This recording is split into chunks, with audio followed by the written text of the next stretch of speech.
Listen. If you are an American who believes there is a God, then you probably believe that America is still the greatest nation on earth.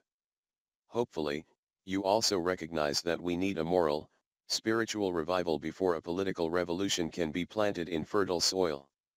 It just makes sense. Are you with me? Please subscribe to Daily Tea at www.dailytea.us/subscribe. Arab terrorist propaganda in Jerusalem. Daily Jot by Bill Wilson. The Arab terrorists in Israel, the Palestinians, have claimed that Israeli soldiers gunned down 13-year-old Ahmed Manazra after the teen tried to stab two people, including a Jewish teenager. Now CBS News has obtained confirmation that Manazra is in Hadassah Hospital in Jerusalem recovering, and very much alive. This is part of the propaganda war that the Palestinians wage every time they start a fight against Israel. Usually it works because news organizations such as CBS and CNN are so pro-Palestinian in their reporting that they believe the stories.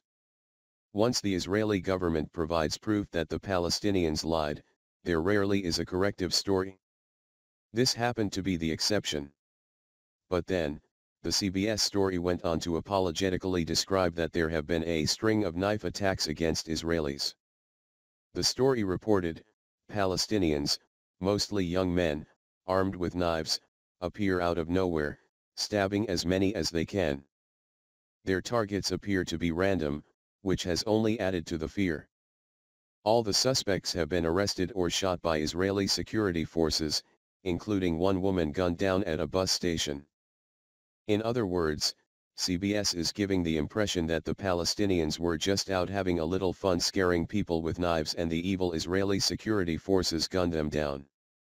The media doesn't seem to think that if you are out trying to kill innocent people, there may be consequences. We have the same situation here in the United States. Certain people attack or kill police officers and somehow the news media believes it is their right to do so because they have been victims of social injustice. No one seems to want to focus on the choice an individual makes to perpetrate violence on another human being. It all is justified in some sort of twisted idea that if you are a member of a group of people that some consider oppressed or disadvantaged, that it gives license to breaking things up and being violent against others. It does not. There are laws. Both America and Israel have laws that protect people from being randomly attacked by others. Yet, there are some who believe there should be exceptions. In watching the news coverage of the new wave of Palestinian terrorism in the streets of Jerusalem, one would think that every Jew that lives in Israel is at fault for being there.